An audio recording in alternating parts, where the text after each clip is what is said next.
This is, oh, nice. Hi, this is Matt and Amanda Harvey of Bigfoot's Paranormal. We're coming to you with a very special guest tonight. Her name is Kristi Price. She is a local real estate agent, and she's also a haunted historical building enthusiast. So we're going to have Kristi kind of talk about, number one, what she does, and number two, a little bit about her projects that she's working on. So with that, I'm going to open up for Kristi to go ahead and kind of talk about her story. Well, thank you guys so much for inviting me on the show. Very excited to do this and share my story and a little bit about myself. As you mentioned, I'm a local real estate agent in Houston. I work for a very large team here in Houston. We're actually the #1 small brokerage in the city, which is so exciting. We do a lot of transactions, but in my industry, branding yourself is so important to stand out in the industry because there's so many real estate agents. I think the last number for Houston was close to 45,000 real estate agents in the city. And something that's very near and dear to me and always has been is the paranormal. And that's not something that you typically see a real estate agent brand themselves with. So I had this idea to kind of come out of my shell a little bit because this is actually my 10th year in real estate. And I just decided to be a little bit different and be more of myself and let my true self shine through the paranormal and historic buildings, which I just have such a big heart for. I absolutely love visiting historic properties. I've spent the past decade traveling the country, staying at hotels and going on ghost tours and just learning about the history. I've met some wonderful people along the way, including you two, which I'm so glad to have met you guys. But it's just a big passion of mine. It's something that I really enjoy. I believe in. Of course, I'm going to tell you my story, but I think it's just a very misunderstood field. And with me going to historical buildings, historical sites that do have rumors or claims of being haunted, it's important for me to learn their history and try and tell the history of the building so that people can understand maybe where that haunting comes from, instead of just thinking that a ghost in a white sheet is going to run out from a room if they go there. I think it's very misunderstood. But that's really all about me and what I'm doing. I go and I film these historic and haunted buildings. I tell the history of them on my Instagram page. I've also started doing some really fun TikToks, which I didn't realize was as fun as it is. Once I started doing them, I was like, okay, this is kind of addicting. But I've kind of found it really is. I've kind of found my niche doing that now too, which I enjoy. And I incorporate real estate in it as well.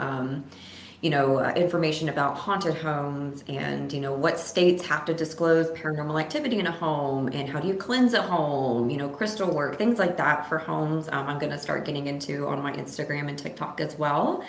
But currently I have filmed at Yorktown Memorial Hospital. I've also filmed at a haunted bar in Houston called La Crosse. And then more recently, I filmed at a haunted jail, and I don't want to get the name out just because that video won't be released until probably about 4 more weeks.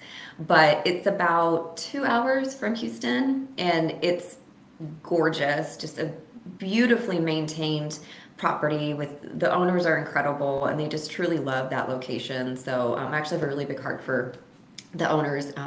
She's actually the manager, the 2 managers there. The owner is a real estate agent from Brenham, by the way. Fun fact.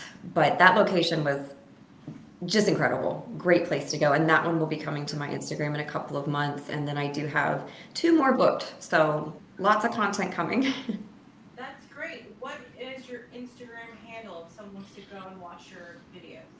It's my full name, Kristi Price, Kristi Price, and then at the very end has an underscore. So that's my handle on TikTok. That's my handle on Instagram.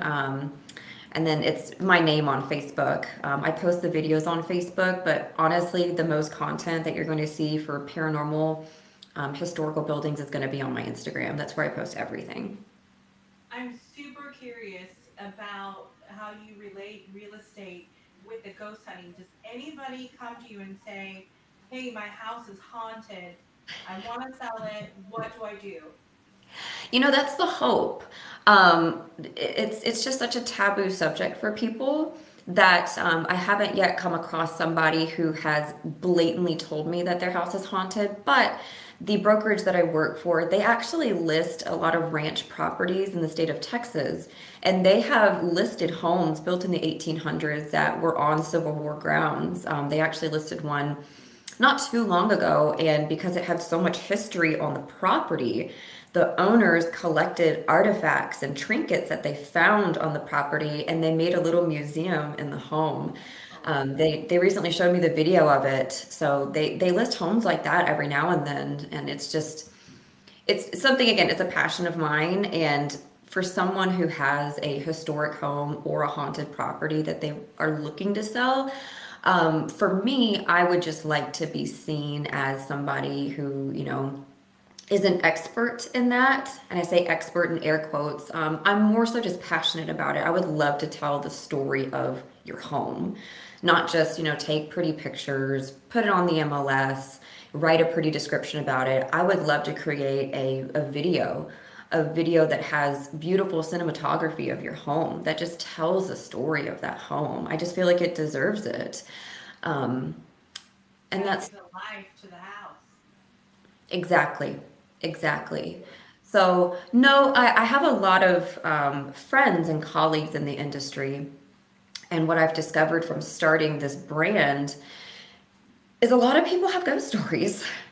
I went to an event Tuesday night and I probably talked to 50 people. And I would say more than half of those people asked if I could go to lunch with them, if they could call me because they had a ghost story. So it's out there. It's very common. It's more prevalent than we think as far as paranormal experiences. I just don't think it's talked about, and it's definitely not talked about in my industry yet. Right. I always say to Matt, we're trying to make the paranormal normal.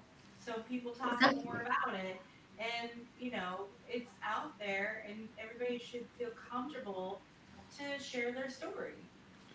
I 100% agree with you, and I can see why it's taboo, just because it's, you can see it sometimes, but for the most part, you can't see it. And a lot of the evidence out there is debatable.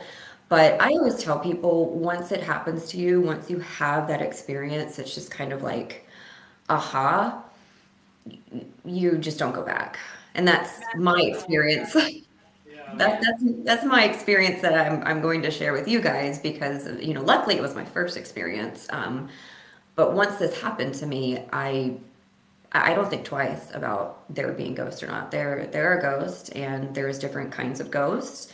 Knowing what the different kinds of spirits are, understanding them, respecting them, that's important to me as well. So I just think paranormal education is missing in so many genres of work and industries, and especially mine, which I think it's just so weird because we sell homes.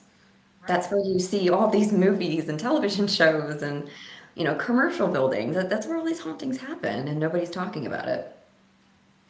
Right, and I think they should. I think it should be shared, and I think what you're doing is awesome. Tell us how you got interested in the paranormal. Tell us the story. Tell us what happened.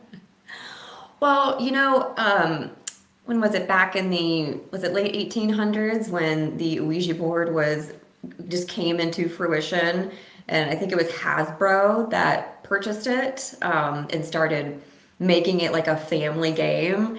I've seen pictures on the internet where Ouija boards are fun for the whole family back in the 1920s. I did also read that Ouija boards in the 20s outsold Monopoly. Yep. It was just crazy. It was a family get together. Spiritualism was really big in that time, and that's what people did for fun. Ooh, sorry. My phone decided to fly. Matt, did we lose you? Yeah, he's totally not sitting still. Sorry, Kristi. No, I'm trying to get the light so you can see my face, and it looks so damn creepy. This is the Paranormal Podcast. Yeah. The guy that sits there with the flashlight, in the campground and tells the spooky story around the fire? That's kind of like right now. You Oh definitely my have. gosh, these people are gonna be looking at this video going, dude, it's creepy. It is a paranormal podcast. There we go. There you go. That's Kristi, I'm much sorry better. for the interruption. I'd Well, love to hear your story. we had a Ouija board when I was growing up. Do not ask me how we acquired it. I don't know if my parents, for whatever reason, purchased it for us. I don't remember that. I don't know if it was a friend of mine that left it at our house. I have no idea how I ended up with this thing. I was very young. I mean, we're talking 9, maybe 10 years old. Very young girl. And, of course, friends all get together. Oh, let's put our hands on it, put a finger on it, see if it moves, let's talk to it. Well, I got kind of into it. I was like, this is kind of neat, maybe talking to spirits. And then maybe if I communicate with one, I'll be like the cool girl in school. Like, that's what I thought being cool was. As you can tell, I'm a little out there. No, not that. But So there was this one time that I was playing with the Ouija board with a few of my friends.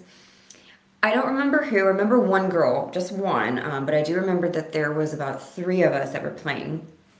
And we were in my sister's closet playing the game.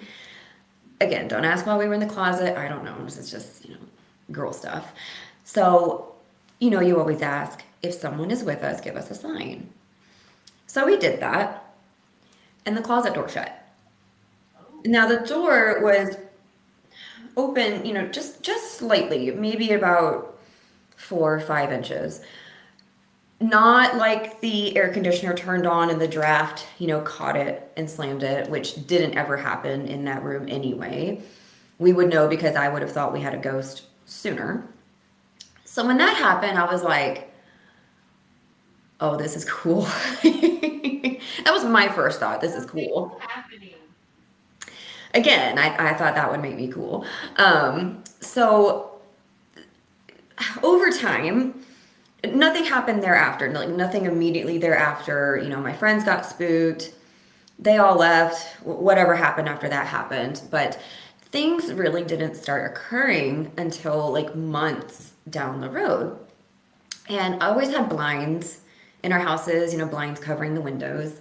And I would notice at night, the blinds, almost as if somebody was running their finger up the blinds. They would like move in like succession, like ding, ding, ding, ding, ding, ding, ding, ding, ding, like somebody was going up and down the blinds with their finger.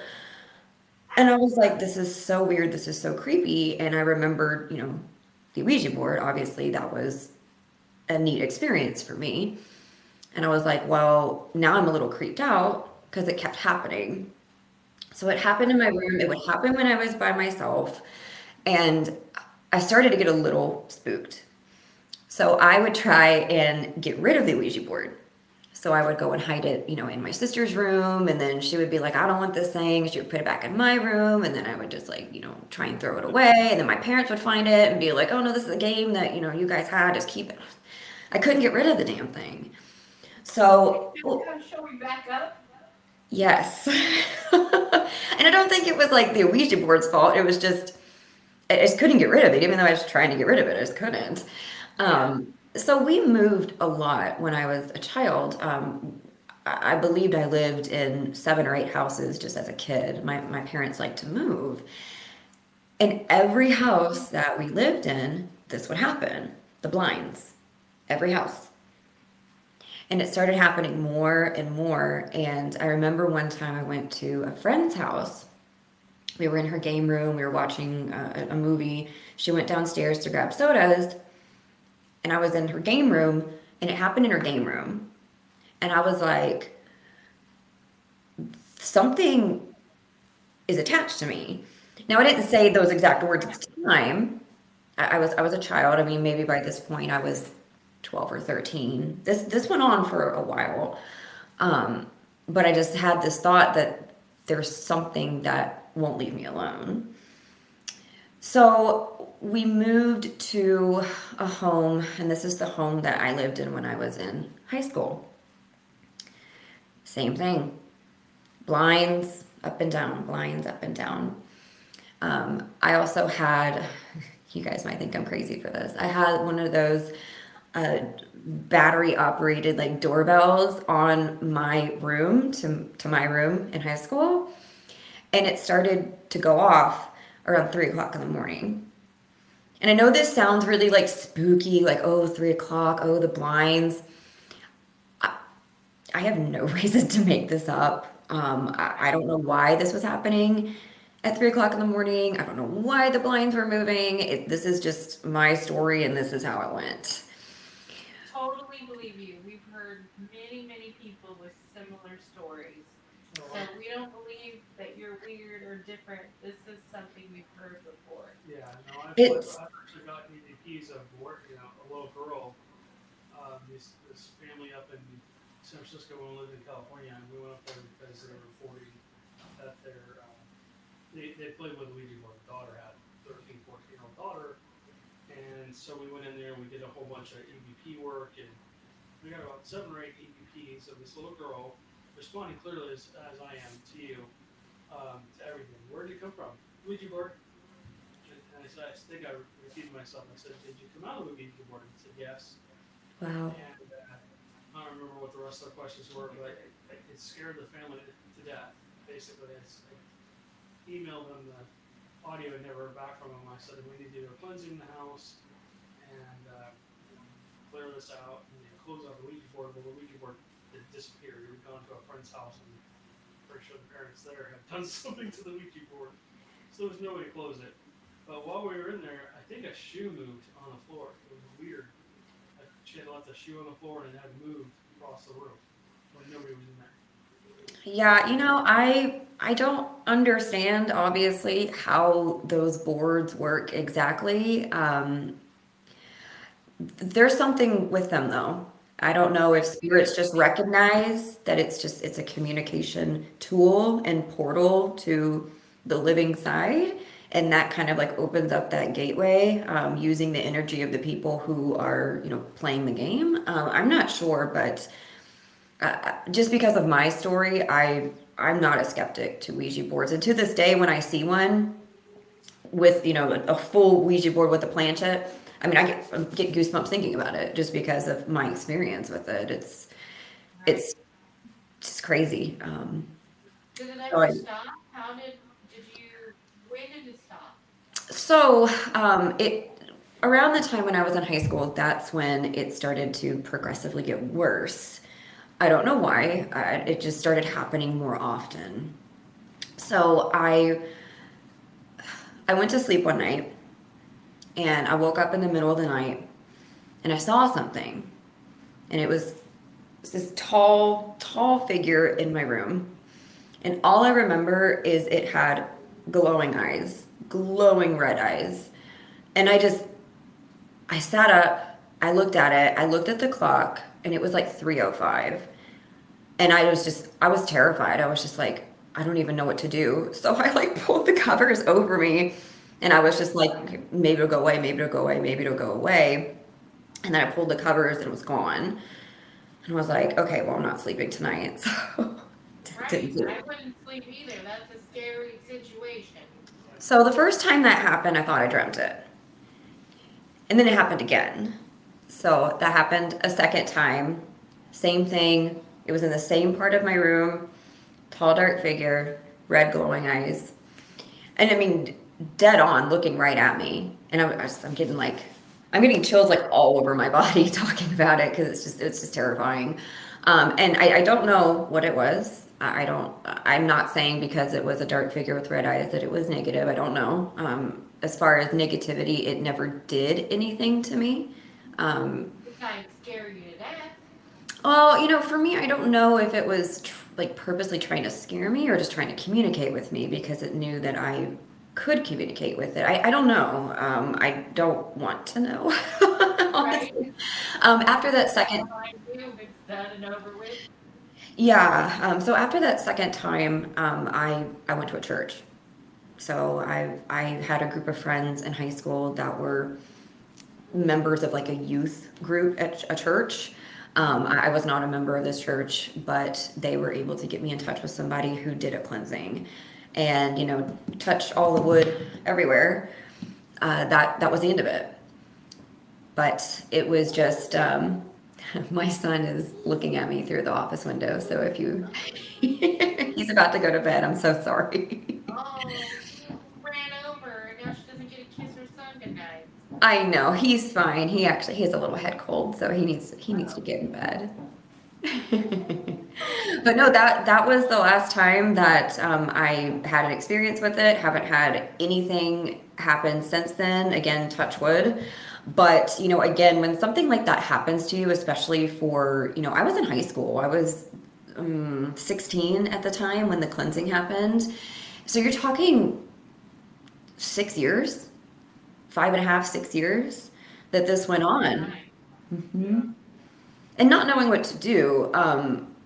So when I say that like paranormal is something that's it's really close to me, I experienced something very little as a young girl, as a preteen, that I didn't want to tell anybody. I didn't tell anybody, nobody, until that second time that I saw the shadow figure, I don't know what to call it.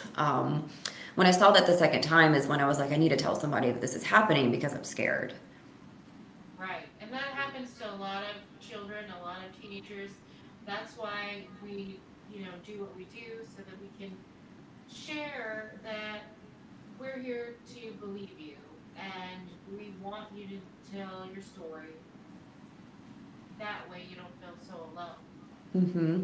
Yeah, and that's, when you get into negative energy like that, I'll call them negative entities, not demonic entities, but negative entities, they try and separate you. They try and push you away from people that can help you or people that you love, and it isolates you on purpose to tear you down, and it affects your sleep, and it does all that stuff to terrify you. Right. And we and I grew up with very similar things happening to us. I mean, I had a cloak figure with a skull for a face that would open my closet door, float out of there and disappear, and then reappear, after moving something or doing something, making a knocking noise, something like that. And the dog would sleep with me, she would look up and growl at it, and then go back to sleep. But yeah, it was terrifying. So I know exactly what you're feeling. Yeah, and I mean, it sounds like a spooky ghost story when you kind of like put it out there into the universe. But living it and experiencing it is it's so different. And that's why I always tell people, if they don't believe, people that are skeptic, you can't understand what it's like to have those kinds of experiences with a spirit, a ghost, whatever it is that's attaching itself to you or haunting a building. You just really can't understand it until you have that experience. And then you're just like, wow, there is something after this life. And I don't know what it is, but it's there. And it wants to be known sometimes. I know. And then I would also say to be open to listening to other people's stories, because it's hard for someone to actually even tell you that story because they think that you're not going to be believed. Yes. Or I'm not going to be believed, so I'm not going to tell you this story. But once someone's open enough to tell you the story, listen to them. Exactly. I mean, you guys are like the third and fourth people that have ever told this story, just because I know it sounds so like, I don't want to say textbook because I don't feel like it's like that. It sounds just so like a typical ghost story, like, oh, the spirit, attached itself to me from an Ouija board and it messed with me and then it showed itself to me in the middle of the night at 3 o'clock. And I understand now why there's folklore about witching hour. I mean, it's just, that's when all of the activity happened to me. And I mean, that's when, documented, that's when most activity does happen. So to me, my story isn't far-fetched at all, just because I lived it and experienced it. But I do agree with you with people telling their story. Like I said, I've had multiple people come up to me recently and want to tell their story to me. And it just really warms my heart that people want to share their stories with me, because I have always been so scared to share mine. Even now, I'm like clenching my hands. I'm like, oh gosh, are people going to think I'm like crazy? But this Right. is I where it mean, started. at a certain point, you just go, you know what? It is what it is. I'm not lying. I'm telling you the truth. I am sharing my story so you're comfortable with sharing your story with me. And the more people that talk about it, the more normal it's going to be. You know, Exactly. people won't feel so ridiculed and alone and, you know, feel like they're crazy when they're not. And that happens Exactly. too much. And people just feel isolated, they don't feel like people talk about it. Me growing up, my dad was very skeptical and still is. My mom was very Catholic. I was raised very Catholic, so ghosts, psychic, back in the 80s, that was not something you talked about. Where, oh, sorry. They picked you up and put you into a home when you said stuff like that. Yes. So me growing up as a child, I mean, I've probably about this many times on the webcam, over web shows. Um, I grew up with paranormal. It wasn't until I got into my late teens that I started experiencing what you did, the more Hmm. negative side of things, or the darker side or demonic side of things. So yeah, I mean, people need to be open to listening. I think they are now more than ever. I think it's like 80% of the United States people believe in ghosts now, which is cool. But back when Man and I were growing up, I don't know how old you are. I think you're a little younger than we are. But yeah, you didn't talk about, well, at least in my family, you didn't talk about His ghosts. family didn't, mine did. My family was completely different than most families where they would talk about, because our ancestors were Indian, they would talk about folklore, they would talk about ghosts, they would talk about psychics. They and since I was little, like my grandma was like, we have a ghost in the house. I was 5. She told me about the guy that lived in her room and the doors would open and Yeah. I could run to the bathroom because I was scared and things would disappear. And like my grandma talked to him like he was a real person. I mean, and that's incredible that they were so open about it. I had one side of my family.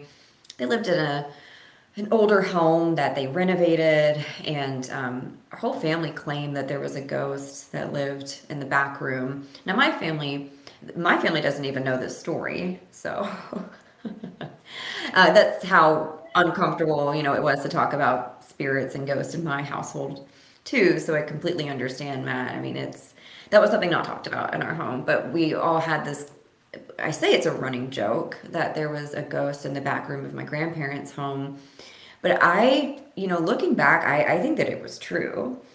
I don't remember what story or tale that they told about this ghost, but that room was different.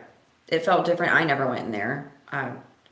Me being me, you would think I would want to like go in there, but I never went into that room. It just kind of freaked me out. It had a weird, cold Right. ambiance to it. But no, I mean, we never talked about ghosts in my house, and it was fine. I mean, it didn't bother me. But I love that your family did.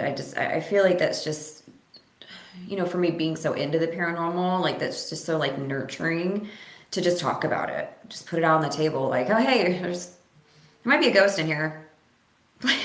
Right. And the Okay. thing is, I had no idea other people didn't believe in ghosts. Like I just thought everybody did.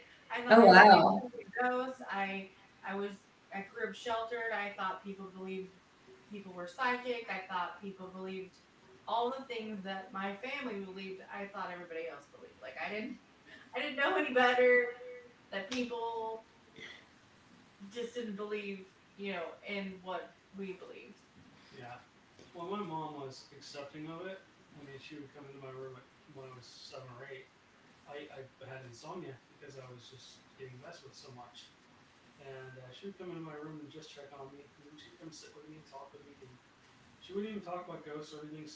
She would say, "Oh, look here." She'd open the blinds and show me how foggy it was outside. And you Hmm. couldn't even see out the window. It was so foggy. And I grew up in Irvine, California. Yeah. So from time to time that area would get, it's right behind Laguna Beach. So the fog would kind of fill in there in that area. It was really cool, but yeah, so she would come in and just check on me from time to time. I guess she could hear me staying up. I'd build Legos or whatever. Finally, she actually ended up giving me my dad's headphones. He had a Sony Walkman, and she would give me one of his tapes, and I would go listen to that, and that actually helped me fall asleep. So I have a question for both of you. Did your parents like say, you're talking crazy, you don't know what you're saying, or did they just kind of ignore the situation and you implied that they didn't like? Was there ever a discussion? We don't believe in ghosts, and here's why. I don't remember a discussion. I just never got brought up in my household. I think if I were to ask my parents haven't changed much from me being a child as far as their beliefs and how they are. If I were to ask them if they believe in ghosts, I would think that they would say no. yeah, And that's okay. I mean, that's completely okay. I'm not, a non-ghost believing hater person. We Uh, don't force our views on other people. That's exactly. Exactly. But no, it just wasn't talked about, which is why, I mean, they've never heard this story from me. Like I said, there's like I can count on one hand how many people know this story just because of how I feel somebody might react to it. I remember one person that I did tell when I told them about the part where, I woke up in the middle of the night, I saw the dark figure, it had the red eyes, I got scared and covered myself, and they were like, oh, well, that was a night terror. That was, sleep paralysis. And I was just like, it's different. no. Yeah. It happened twice, which, I mean, I understand that people can have that condition often. My husband now, he wakes up and, oh God, he's going to kill me for saying this, but he'll wake up in the middle of the night and he'll think that there's animals in the room. He'll like get out of bed and be like, there's a squirrel in the room. And I'm like, what? He's sleepwalking. I know he can never listen to this podcast. My brother sleepwalks. I think it's a thing. Yeah, and I mean, so I've been told that that you didn't really experience a spirit. You experienced a night terror. You had a night terror. You had sleep paralysis, and I was like, I wasn't paralyzed. I could move. I was scared. Yes, I was like shocked. I was scared, but I mean, I could pull the blankets over me. I looked to see what time it was. I mean, I was very much aware of what was going on, and that thing wasn't going away until I hid. What else am I going to do? I'm not going to like run up to it and, hey, what's your name? Oh gosh, which I would never want to know. Right? I don't want to know. I don't want to know anything about it. Yeah. I just like when people tell me how I feel or what I experienced. Now, that's okay, if you want to say, hey, maybe it was this. But don't ever say, no, you had this, X, Y, and Z, because you weren't there. You didn't experience. You weren't in the room where the figure showed up. And I just don't I don't think people should do that. No. On anything for that matter. But especially, a paranormal experience. I just feel like it's such a personal thing that I experience. Your experience is going to be different from mine, and Matt's experience is going to be different from yours. And like, that's a very personal thing that happens to you. And like I keep saying, you can't understand it until it happens to you. And then once it happens, you just know. You just know. I always do that. I apologize. But it's almost like saying, no, you didn't have a night terror. You had a ghostly experience. Let's just reverse it a little bit. Like, don't do that to people. Yeah, well, the way that I see it is the like accumulation of the events where, this had been going on for so long. It built up over the years. It started to happen more and more and more. And then finally, when I got into high school, it was happening a lot. I mean, at least once a week, I was seeing the blinds, or, 3:00 in the morning, that doorbell would go off. And I finally ripped that thing off the dang wall. I was just like, this is terrifying. But, just everything together makes it make more sense that it was a paranormal experience. Right. 100%. yeah. And my parents, I mean, we never had a discussion. My mom, like, you know, kind of come in and comfort me. I think she knew what was going on. Again, she was heavily Christian, Catholic, so she was very, very involved with the church. She sent me Hmm. to school after school. I went to Catholic school, and so did she. She actually went to a Catholic high school and college, and so then my dad. I mean, I tried to talk to my dad about it a little bit, and he just whatever he doesn't really want to know. He does just whatever. Yeah. He doesn't really want to know. He's like, okay. We showed him a picture of a ghost one time, and a video of it, and he just went, okay. And Yeah. Yeah. That's what happens. I have a very crystal clear EVP that I got on a recorder, and I used to carry it with me. This was, 10 years ago. And, people would tell me, because people knew that I was into paranormal during that time period, and be like, oh, I don't believe in ghosts. And I would play that for them. And obviously it's me talking, and there's nobody with me. Right. And clear as day, I mean, there's a voice, and it's not like, it wasn't like the voice sounded at the same, at the same like pitch as mine. It wasn't as loud as mine, but it was like a whisper, but it was clear as day. Clear as day. And as soon as people heard that, they were like, well, who said that? I was like, I don't know. I didn't hear it when I was there. Yeah, that's what an EVP is. I think that a lot of people are always going to naysay any kind of evidence, because they didn't experience it. They weren't there. Even though I could be the most honest person you've ever met and never tell a lie, they would still say, I staged that, or that's not real. That's some kind of recording, or they have a piece of string and they pulled the door shut, or Yeah. we're always gonna have naysayers. Here's what people need to do. They need to experience it for themselves, just like you said. Right. I always tell people, I don't care what it is, Bigfoot, ghosts, UFOs, whatever the paranormal thing is. You have to have an experience where you can say that wasn't anything else but. You can't describe it away. Amanda's still waiting to have her first Bigfoot encounter, which Still haven't seen one. she hasn't seen one, but after she sees the video we got from the other day, It's so funny. You guys have made me a Bigfoot skeptic.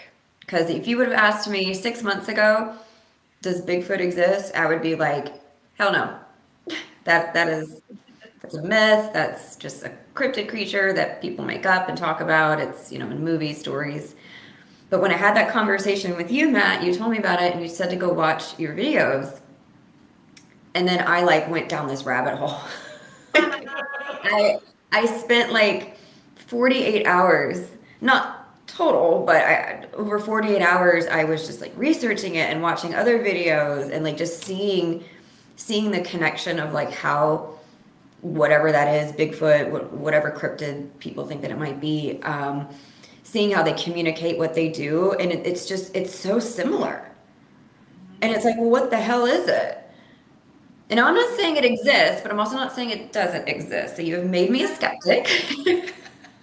That's the thing that I say. Because this is another thing where people look at you like you're crazy.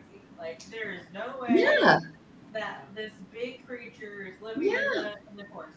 But what trips me out, and because I was there with Joe's camp, and we had that recording of that thing moving the camera,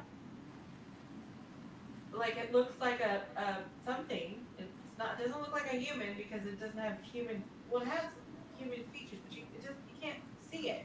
The one where it goes up to the house. Yeah, because 5 minutes prior, we had a video of a deer in the same spot, completely clear. You could tell it was a deer.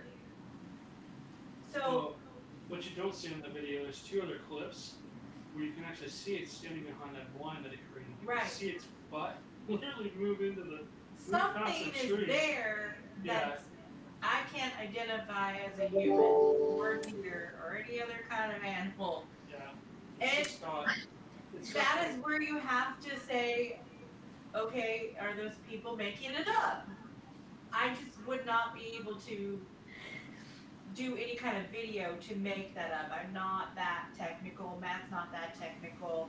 This Oh, little of camera, course. the video camera that we had, it's just weird.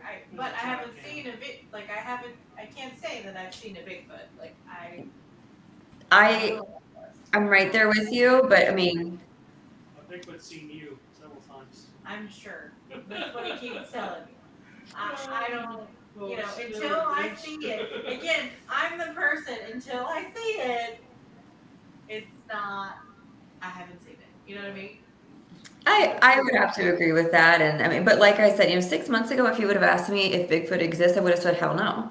But now, if you ask me if Bigfoot exists, I don't know.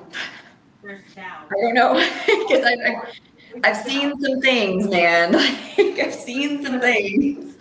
Right. Well, even being a believer, I want you to be a little bit skeptical because if you believe that everything you hear, see, or experience is Bigfoot or ghost or UFO or that, everything can be those things. I think the other thing that tripped me out about all this Bigfoot hunting is that when we went to the investigation and we talked to the people that have experienced Bigfoot, Yes. stories are all very similar. Mm-hmm. And unless they are really good at remembering, really good at speeches, it's very odd that this story is so similar. Well, Mm-hmm. sorry, Kristi, No, you're fine. you listen to them, and you probably can say the same thing about the people you've interviewed for your ghost hunting and stuff, or your ghost research into the historical locations. You can just tell they're reliving their experience. They're like kind of talking about it, then they're kind of drifting away for a second, and they're reliving that, and then they come back out. It's kind of a really involved story for it to be made up. Yeah. That's why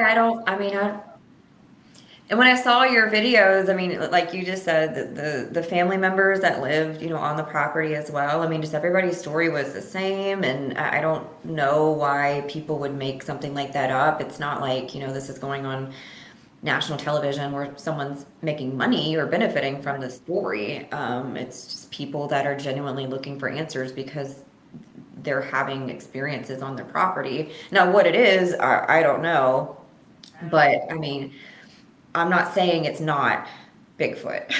I'm not ruling it out. Exactly.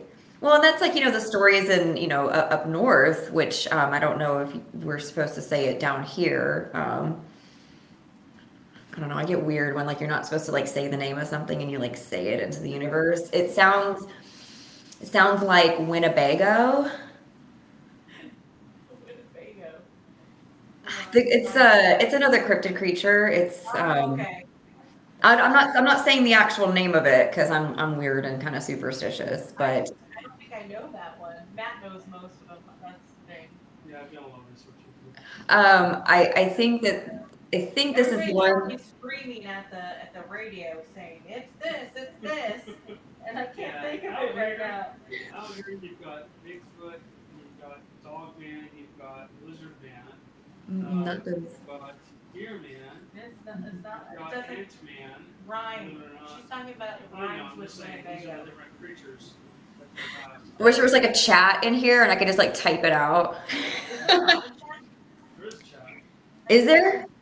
I don't know where it is, but I think there is. If anybody's listening, it's a new program that we have, and that's why we're all on video and you can see it as well as hear it. Well, I mean, I don't mind saying it. I think that it's the same as what some people call I think it's a skin crawler or skin walker. It's called a Wendigo. A Wendigo. Yes, I've heard of that. So that's another one where I've.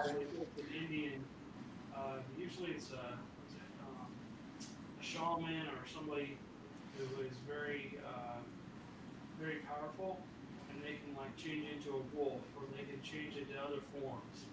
And they say, Oh gosh. Bigfoot is too. I don't know. So the only thing that's when I went on that like rabbit hole with Bigfoot, I discovered that there's all these cryptid creatures that are just known in the United States, and they all kind of have this same story.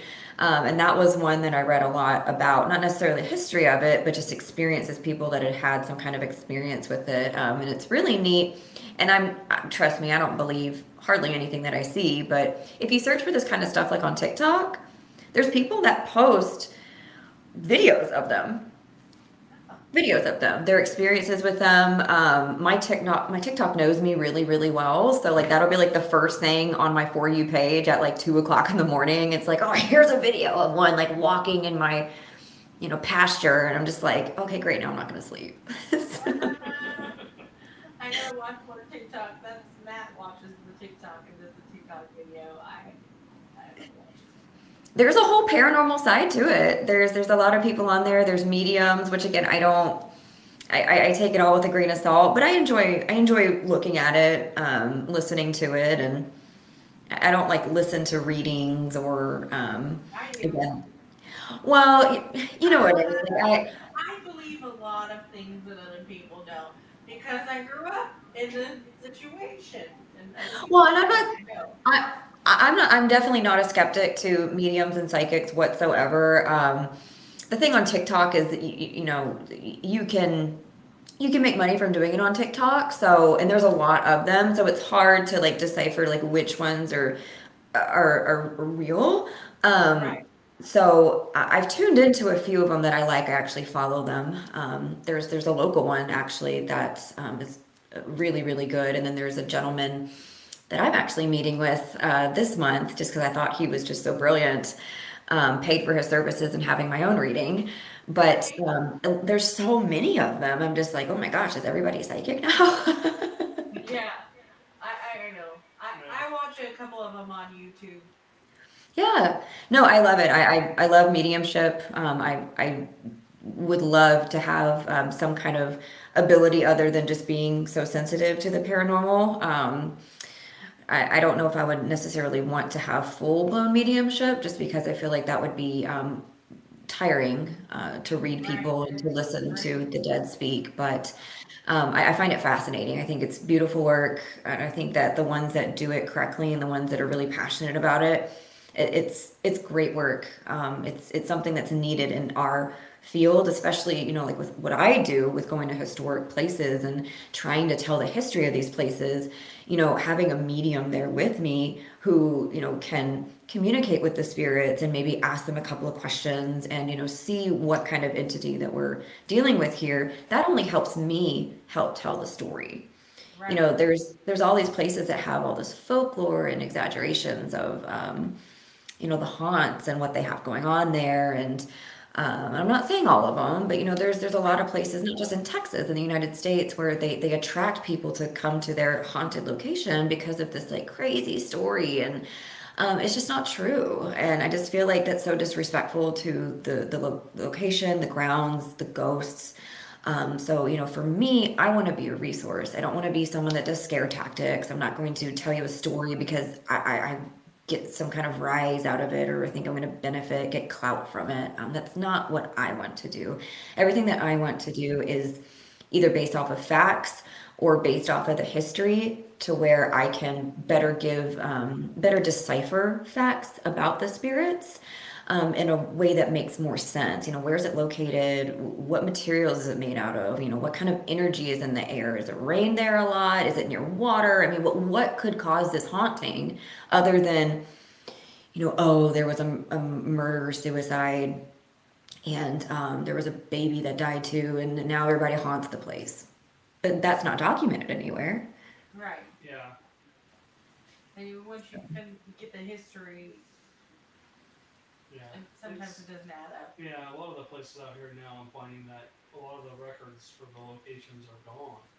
The historical locations held the records. I mean, they flooded, they burned, or they just didn't keep them.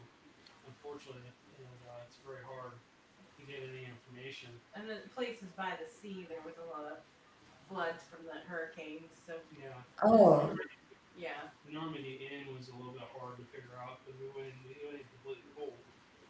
contacted numerous historical societies. Nobody could really give me any information. They lost a lot of the information in the floods from the Right. hurricanes. Right. Yeah, that I think it's the 1901 hurricane that basically wiped out Galveston Island. There's only a few buildings that stand Right, there's a little historically. cafe that still stands and has like a plaque where the line of water was. And Right. it's Oh, like 10 wow. feet high. We would all be underwater.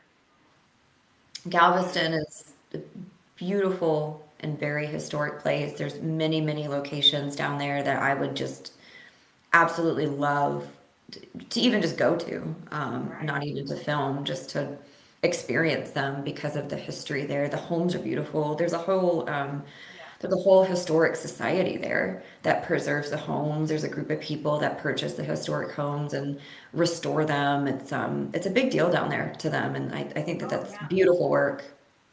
The Normandy Inn was right in the middle of the historic houses. It's a Okay. historic house itself. Yeah. You know, from It's the one of the 1800s. 13 most haunted places in Galveston. Galveston. But those houses over there are so awesome because they're all from the 1900s, early 1900s. Yeah. They're the gingerbread cut houses.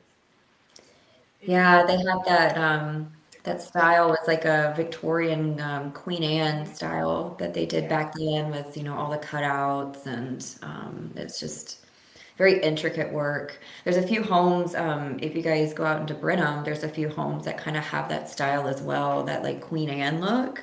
It's Right. absolutely gorgeous. It's stunning, but it's very like late 1800s. Yeah, the hotel that we did, what was that hotel called again? Oh, The W. The Woodbine. Thank Woodbine, you. thank you, Thank you, yeah. Christy. I watch your show. I know. That house was built in the 1800s. It has the cookie bread moldings, and it's an awesome place to go. Well, the Woodbine actually, the original Woodbine Hotel actually burned down In 1904. in 1901, Well, and then in I'm off by 1902 3 or years. 1903 they rebuilt another hotel that wasn't as big as the original. They originally had a bigger bar and had like separate Still, washrooms, and it was beautiful. it's a But Victorian house, yeah, is what I'm that saying. place is Go and stay there. It's fun. Well, if they're open to having filming, I mean that's another location that I would love to go and do my artistry to. The last time we were there, it was for sale. Really? Yeah, I think it anywhere. I think they're selling it. I think it's at 890 to a million. Okay. But I guess it's gotta be on the MLS. Yeah. so it's not a functioning place. It's not a hotel or It's still restaurant. functioning. She's still She using it is, as a hotel and and a she's still restaurant. using it as a hotel and restaurant, but it's Okay. for sale. It's got a historical placard on the Yeah. front and everything. You should check it out. Look on the MLS. I will. I might have to get her contact information from you. I would love to film. My videos that I do are very different. I have a professional photographer and videographer that come out, and we really try and tell a story using cinematography with it. It's not like panning around or ghost hunting. We don't ghost hunt. We really try and capture the beauty of the location. And then there's like a voiceover of me kind of giving, it's like 1.5 to 2 minutes long, or how my videos are going to go. So I don't get to tell the full history in the video. The video is just to show the location. But thereafter, I use the professional photography that I take on location, and that's where I get more into the history on my Instagram. I'll have like a 2 or 3 part series about the history and just dive really deep, and I'll talk about, the alleged hauntings, and then, based off of this or based off of that, this could be why it's haunted. Never, this is why it's haunted, or this is who haunts it. It's always taking everything into account and trying to make sense of it and decipher it in the best way that I can. That isn't a ghost story, if that makes sense. I mean, again, I'm more so into the history. So I wonder if they would let me film. I would love to film it. Yeah, we'll give you her contact, and you can check it out. I think it's worth going. It sounds like something that would be good for your video. So something that they don't know, people won't talk about in that location was it. I believe that location may have been used for the Underground Railroad. It's in Madisonville. Madisonville. That area was an area where slaves escaped through Texas into either into Texas or into Mexico. Okay. Escaped from slavery. But definitely, we asked a question during the spirit box session, and it said yes. You know, that was, I think it was Ezekiel. It actually has really weird rooms in the house as well. Like there's hidden rooms in the attic that you can't. Oh wow. Yeah. You know when there's Oh, I'm so sorry. Go ahead, Amanda. Oh, I'm just gonna tell you, you have to climb through like this hole, and then on the other side of the hole, it opens up into a room. Yeah, and there's different parts of the walls that seem like they have passages and stuff like that. And I'm pretty sure the original Woodbine had a basement. So I don't know what's up with that. There could be still tunnels underneath where the hotel is. But it's probably one of the most haunted. It is probably the most haunted place I've ever been. And I've been through, I don't know how many thousands of places I've been through. Yeah, a lot of times we don't find businesses anything. and historical locations, but I've never been to a place where all the activity we had happened like that. I mean, I've never gotten that much stuff where I could sit there and spend an hour just showing you. Here's an audio clip. Here's another audio clip. Here's another audio clip. Here's where the camera died, you know, and all this other stuff. So, anyways, yeah, it's really Wow. cool. I would love to experience it, and again, just film the place, you know, hopefully before it sells, and you know, you just never know who's gonna purchase it and what they're gonna do with it. So that's always a worry when I see places like this listed. You don't know what kind of hands are gonna be on it, but To buy it and keep it up. Yeah, It's there's expensive no way to it's keep not up. that price range. We're going on an hour, so I think that tell us again your Instagram handle. it's my full name, Kristi Price, Kristi Price, and at the end it has an underscore. So make sure everybody go and see Kristi's videos on her Instagram. She also has a TikTok. Don't you? I do, but you know, I post all of my TikToks on Instagram. So if you don't have TikTok, no worries. I feed them as Instagram Reels. So TikTok will let you feed a TikTok into a Reel very nicely, I might add. So no worries on that. I post everything on my Instagram. Yeah. All right. We'll put a link to your Instagram account. Yeah. On Perfect. the video for the YouTube. This will be on YouTube. The audio will also go to our podcast. Mm-hmm. So we'll have you both places, and people can watch the show and they can also listen to it. Some people prefer to watch, and some people prefer to listen. And we want to thank Kristi for coming and visiting with us this week. And hopefully we'll be able to talk with you again sometime in the future. Of course. If you're up for it. Of course. Thank you guys so much for having me. Yes, thank you so much. We want to thank everybody for watching us and following us on Facebook and YouTube and TikTok and Instagram. Sorry guys, The talk is going a little bit crazy. All right. Matt, wrap it up. Wrap it up. Thank you so much for coming on. Thank you guys. Have a great evening. Have a good evening. Bye-bye. Bye, everybody.